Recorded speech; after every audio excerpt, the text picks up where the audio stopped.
Hello friends, welcome back to the channel. So दोस्तों, I hope आपको cloud adoption framework और well architect framework का concept समझ में आ गया होगा और कहां पर कौन सा फ्रेमवर्क यूज करना है वो भी आपको क्लियर हो गया होगा। इस वीडियो में जो है मैं आपको बताने वाला हूं जीरो ट्रस्ट सिक्योरिटी। बहुत बार इंटरव्यूअर पूछता है कि जीरो ट्रस्ट सिक्योरिटी क्या है और आप उसको क्लाउड में कैसे इंप्लीमेंट करोगे। तो इसका एग्जाम्पल भी मैं घर का एग्जाम्पल ही दूंगा।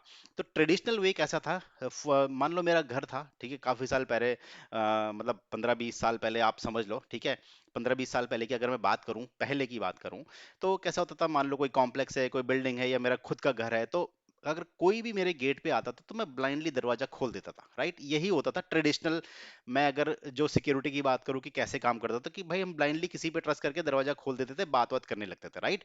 लेकिन जैसे जैसे क्राइम रेट बढ़ने लगे, तो क्राइम रेट बढ़ने लगे तो उसकी वजह से क्या हो गया कि मॉडर्न जो सिक्योरिटी है हम लोग उसको इंप्लीमेंट करने लगे। जैसे कि हम कॉम्प्लेक्स में या बिल्डिंग में अपने घर में हम सीसीटीवी कैमरा लगाने लग गए, हम सेफ्टी डोर लगाने लग गए, हम अपने कॉम्प्लेक्स में, सोसाइटी में सिक्योरिटी गार्ड को रखने लग गए, राइट? सिक्योरिटी गार्ड के साथ साथ फिर हम एडिशनल एक और चीज आपने देखा होगा, कई बार सोसाइटीज में क्या होता है कि सोसाइटीज ने क्या किया रहता है कि एप्लीकेशन डाउनलोड करते हैं।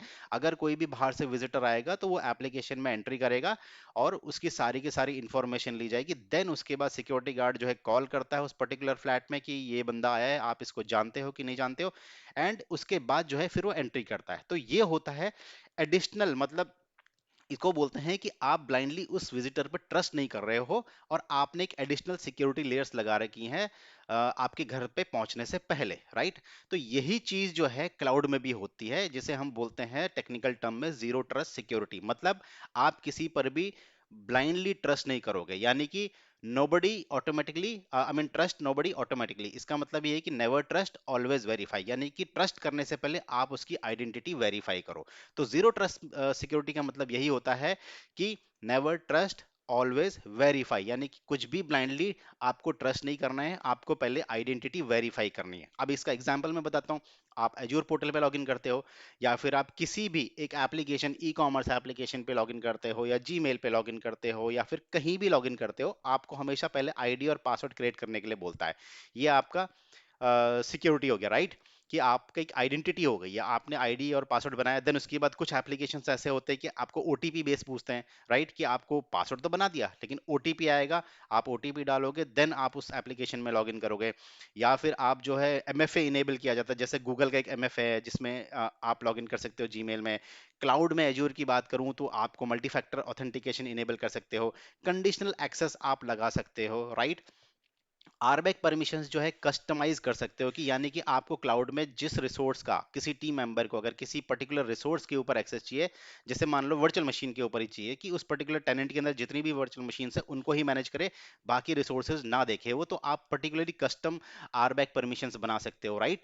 तो ये सब चीजें होती हैं जीरो ट्रस्ट सिक्योरिटी। मतलब आप ब्लाइंडली ट्रस्ट नहीं कर रहे हो, आपने क्या किया है, एक सिक्योरिटी का एडिशनल लेयर जो है वहां पर लगा रखी है कि भाई वो एमएफए पहले पासवर्ड डाले, फिर एमएफए भी पूछे, फिर उसके बाद एमएफए के बाद अगर अंदर घुसता है तो उसको पर्टिकुलर वही रिसोर्स दिखना चाहिए जहां पर उसको जरूरत है। अब इसमें भी अलग अलग परमिशन है कि उसको रीडर देना है, कंट्रीब्यूटर देना है या ओनर देना है, डिपेंड करता है कि उसका रिक्वायरमेंट क्या है। फिर आप एज्योर की बात करूं तो पिम एक सर्विस आती है, प्रिविलेज आइडेंटिटी मैनेजमेंट, राइट? जहां पर आप उसको पिम को यूज करके एक्सेस दे सकते हो, जो कि आपका जस्ट इन टाइम एक्सेस होता है कि जितना जरूरत है, जितने घंटे के लिए जरूरत है उतने ही घंटे के लिए आप उसको परमिशन दे सकते हो। तो सिंपल सा कंसेप्ट है जीरो ट्रस्ट सिक्योरिटी का मतलब कि किसी पे भी ब्लाइंडली ट्रस्ट नहीं करना, हमेशा उसकी आइडेंटिटी वेरीफाई करो। क्लाउड में इंप्लीमेंटेशन मेथड के इसके जैसे कि मैंने एग्जांपल बता दिया, एमएफए आप इनेबल कर सकते हो, कंडीशनल एक्सेस आप इनेबल कर सकते हो, just in time access enable कर सकते हो, कस्टमाइज आरबैक परमिशंस डिफाइन कर सकते हो, राइट? तो ये सारी की सारी चीजें जीरो ट्रस्ट सिक्योरिटी में आती हैं। तो नट शेल में फाइनल कंपैरिजन अगर मैं बताऊं क्लाउड एडॉप्शन फ्रेमवर्क में, तो वहां पर यूज होता है जहां पर कस्टमर फर्स्ट टाइम क्लाउड में मूव कर रहा है, वहां पर आपको क्लाउड एडॉप्शन फ्रेमवर्क यूज करना होता है। वेल आर्किटेक्ट फ्रेमवर्क, अगर कस्टमर ऑलरेडी जो है एज्योर में उसका इंफ्रास्ट्रक्चर है but it is not well designed, तो आप जो है सर्टेन उसके जो पिलर्स हैं उस पिलर्स के बेस पर आप उसके इंफ्रास्ट्रक्चर को प्रॉपरली डिजाइन कर सकते हो, प्रॉपरली मैनेज कर सकते हो।